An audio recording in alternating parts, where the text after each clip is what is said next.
first, we got to get to some John Tortorella stuff because Charlie wrote an interesting article. This goes back to our conversation on Friday. Yes, that was my immediate thought coming out of it. Yeah, this goes back to our conversation on Friday where I was like, well, it's good to see Tortorella because he kind of maybe ducked accountability a couple of times along the way this year. It's good to see him actually kind of step up and put it on himself. And then you were like, yeah, but all the things you want to blame him for, he thinks he was right. Yep. He didn't take accountability for those things. So you kind of wrote the article like there are things he would change.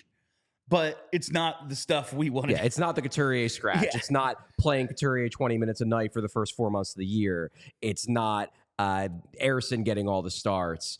It's not the soft comments. Like, all that stuff, the stuff that got all the publicity, he's still like, nah, I was right. But I was not totally fair to John Tortorella on Friday in saying that he didn't take any specific accountability, because he did. There were some points, and some legitimately interesting points, where he did say he thinks he did specific things wrong. Now, it wasn't the big things everyone was talking about, but I do think these two things are important.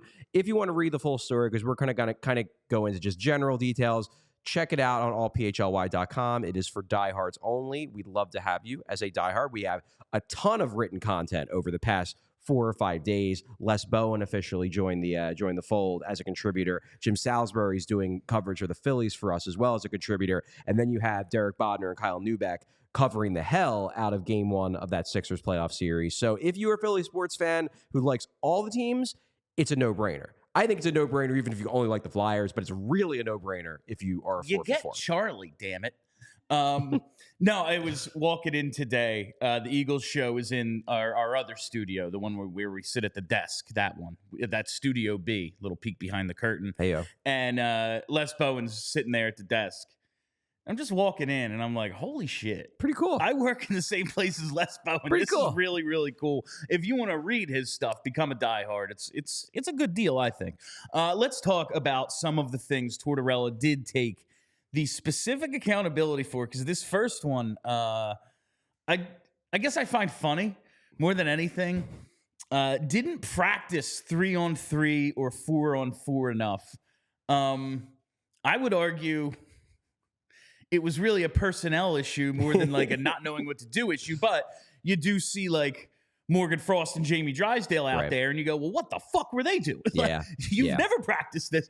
But what did I guess the 3-on-3 really, but they were also outscored considerably at 4-on-4. Yeah, 5-2 at 4-on-4. I found that on Evolving Hockey, and then went back through the schedule. And in games, so this doesn't count shootout, because they actually weren't horrific in shootouts this year. They were pretty good, especially to start. They won some shootouts, but in games decided by overtime in 3-on-3, they won 4 and lost 8. That's a lot of points that they just let fall by the wayside. And John Tortorella basically said, look, sometimes it's hard to practice because you've got other things going on. And sometimes that just may be a couple minutes of the game. But I think it's so important. And I think I failed the team this year that we did not do enough work on that. Look, I do think that some of this is, and not just a personnel issue in terms of choices, some of this is just the limitations of the roster. At 3-on-3 and at 4-on-4, there is more open ice. The players that take advantage of more open ice are the really talented players that the Flyers really don't have. Travis Konechny is probably the only guy who I would say like can really shine in 3-on-3, 4-on-4 when he can use his speed, when there's just less opportunities to slow him down. Beyond that, like Owen Tippett. Maybe. Morgan Frost, maybe, but I don't consider either of them to be super high-end guys. No. Whereas all the other teams they're playing pretty much have, like the Rangers have Artemi Panarin. They have Alexis Lafreniere. Like they have these guys who can make things happen easier when there's more space. So I think that's part of it. But I do think that they gave a lot of points away by not executing well at 3-on-3 especially. And I thought it was interesting that John Tortorella took the blame for that and said if he could go back, he would have focused more on that, because in retrospect, that might have been the difference between making the playoffs and missing. And that's very interesting, because like we talk about the shootout as a skills competition, but overtime at 3-on-3 now is basically that as well. Yeah. It is a puck possession, who can make the creative play, set up a one-timer, set up a tap-in on the back door, like, so get a breakaway somehow, a 2-on-1. Or you just take advantage of another team's mistake. Like, a guy misses the net by a ton, and then it turns into a 2-on-1 the other way. Then you have a 2-on-1 the other way. But, I did just see a thing where I think it was Danny Briere talking about the last game of 2010, and they practiced the shootout just in case it came down to that. And Lavi told everyone, like, pick a move and let's see how it goes. And, like, they end up winning in a shootout. And you're like, well, how much time do you really want to devote? I don't know how much, like, on-ice time I would say, like, oh, John Tortorella. Because you could go 2 months without playing an overtime game. Like, how much on-ice time? But it definitely needs to be, like, film study, strategy meetings. Like, I don't know how much... Like, you only get so much practice time throughout the season. They're not that good to begin with. And the Flyers, notably under Tortorella, if anything, they don't practice as much as other teams. Exactly. They seem like they give the players more days off than most other teams do. I heard there were some people in the media room, maybe part of this was a little bit of, they want more practice because they want more time to interview players. But there are people in the media room who, like, I respect, who are very much of the opinion the Flyers could have practiced more. That might have hurt them. That, I know they were trying to do some load management in a sense and keep the guys fresh, but at times this year, especially in that final month and a half, the process started to slip, and maybe practices would have helped. I don't know. I'm kind of ambivalent, but I see the argument. I just think, and the reason why I do buy this as a not insignificant reason for why they didn't make the playoffs, I do believe that a lot of their issue at 4-on-4, and especially 3-on-3, is talent-driven. However, I don't think that means you just punt it. I think, in a sense, if you have the talent deficiencies, you need to be more strategic and spend more time on it to try to taper over some of those deficiencies. Like, the Flyers don't have a super talented roster, so what do? They made, and we're going to get to this in a second, they made some structural changes in terms of their 5-on-5 style, and it made them a better 5-on-5 team that was able to kind of get around some of the weaknesses they have as a club.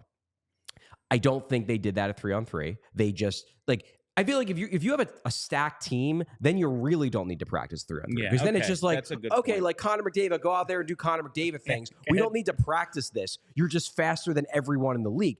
If you don't have those guys, though, then I think practice does benefit even more, because you need to get by on set plays. You need to get by on knowing where the other two guys are at all times. You need to get by because you have these pairings, like, that just know. Like, they just know where each other are. And I don't think the Flyers ever got to that point. You saw that in the Frost-Drysdale turnover that led to the game winner against the Islanders.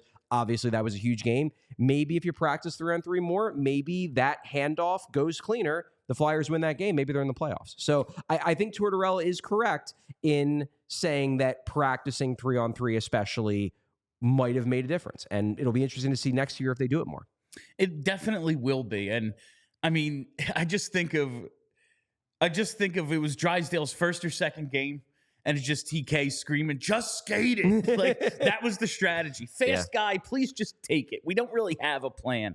The other thing that Tortorella kind of took some accountability for is the team was not prepared for the stylistic shift. And we mentioned so much, like, man, they just don't seem to be able to get their transition game going. Once, and Tortorella said, like, listen, I know what happens. Like, the games get harder. They get tighter checking as the playoffs approach. Teams start to play that more, as you say, like that half-court style. There's just not going to be 3-on-1s all the time. And that is what happened to this team. And you saw what happened to the offense. It went away. It disappeared. And this is a problem that, and again, in no way, shape, or form am I letting Rocky Thompson off the hook, but this is a problem that manifests itself in the power play as well, because so much of their offense at 5-on-5, the dangerous part of their offense, was centered around the rush, centered around transition offense, counterattacks, quick strike. On the power play, you can't do that. You have to set up in the half court, and you have to create on the cycle. Obviously, they couldn't do that all year. The power play was trash. But I think also they struggled to do it at 5-on-5. That when they got into a cycle, like, they could possess the puck and they could create shots, but they rarely scored goals. Their one line that was like a good forechecking line, as I said after, game 82, it's the line with almost no chance to score. I like those guys a lot. Great fourth line. But on a good team that's a fourth line, fourth lines typically don't score much, and like that seemed to be the only line that could consistently get in on the forecheck. And like, did they ever score? No, good shift for a fourth line. You're not just killing time out there. Yeah. But ultimately, if that's the only one that can consistently be in the offensive zone, you're not going to score that much. Yeah. I just think that for this, it's going to be interesting to see how they address it, because it's clearly something that Tortorella has identified as a problem. And I think he's correct in that creating offense in the offensive zone on the cycle is an issue. It's absolutely something that you need to work on. The thing is that I don't think they want to stop, and rightfully so. I don't think they want to stop playing the rush game. I think they realize that, particularly for this group of guys, for this team, guys like Konechny, guys like Tippett, even guys like Sanheim and York, like this style works well for the group they have, and I do not think they're going to stop doing it. However, as John Tortorella points out, it gets harder to base almost your entire offense around that type of offense creation in the final third, the final quarter of the year, and then in the playoffs too. It just gets harder because, number one, teams do buckle down more. But number two, and this is a big part of just the reason why defenses get better as the year goes on, teams just get sharper. Like, at the start of the year, everybody's discombobulated. Nobody's really in a rhythm. There's more mistakes. There's more opportunities for 2-on-1s, for 3-on-2s, because people are making more mistakes. After 65 games of playing the same system every other day in games and getting to know your teammates and getting to know where everybody stands in a neutral zone, like, and not just everybody knows what a neutral zone forecheck is, but like knowing if you're Travis Sanheim, now you know exactly where Cam York is going to be because you know the way he plays very, very well. Because teams get sharper as the year goes on, they make fewer glaring defensive mistakes. The mistakes are still going to happen, but the degree of a mistake you need to make in order to give up a 3-on-2 is significantly higher than like the degree of a mistake you need to make to like blow a coverage for a half a second in the defensive zone. Yeah. And the thing is that you're just not seeing as many of those big neutral zone mistakes or big forechecking mistakes that leads to the other team going the other way in transition with an odd man rush. They just happen less later in the year. And because they happen less, if you want to keep scoring, you have to be better at creating off the cycle. The Flyers in their final 13 games, 8 of those games, they scored 2 or fewer goals. That's not going to cut it. And I know they lack high-end talent, but even with the talent they have, that's not going to cut it. You can't not score. Yeah. Like, you got to score some goals. Someone has to score. We all silly like the mayor.